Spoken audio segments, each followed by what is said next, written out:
یا اللہ یا رحمان یا رحیم یا حی یا قیوم یا ذوالجلال والاکرام یا ارحم الراحمین، تیرے لطف و کرم کا سوال ہے اے ارحم الراحمین، مجھ سمیت میرے تمام متعلقین کی زندگیوں کو پرسکون، ڈھیروں کامیابیوں، کامرانیوں اور خوشیوں سے منور کر دے۔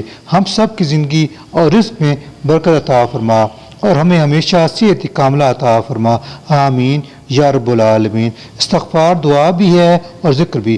جب کوئی بندہ استغفار کرتا ہے تو اللہ سبحانہ و تعالیٰ اس سے بے انتہا خوش ہوتا ہے اور اس بندے پر نعمتوں کی بارش برسنا شروع ہو جاتی ہے۔ استغفار کو جو بھی معمول بنا لیتے ہیں وہ اللہ الرحمن الرحیم کے پسندیدہ بندوں میں شامل ہو جاتے ہیں۔ قرآن مجید کی ایک ایسی سورہ ہے جس کے اول و آخر استغفار پڑھ کر اس کی تلاوت کی جائے تو اللہ سبحانہ و تعالیٰ اس بندے کی ہر دعا قبول فرما لیتا ہے۔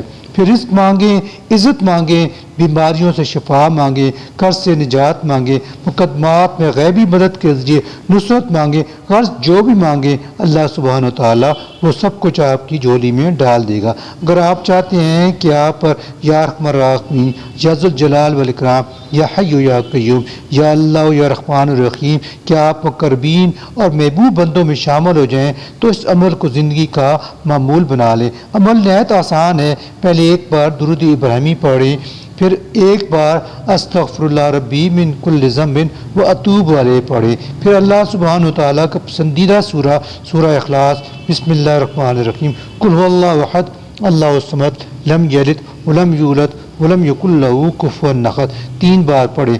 اس کے بعد پھر استغفر اللہ ربی من کل ذنب و اتوب علیہ پڑھ کر آپ جو بھی دعا مانگیں گے اللہ الرحمن الرحیم وہ قبول فرمائے گا۔ دعا گو ہوں اللہ تبارک و تعالیٰ آپ سمیت مجھ سمیت آپ تمام کی پریشانیاں دور فرمائے، آمین یا رب العالمین۔ لا الہ الا هو الرحمن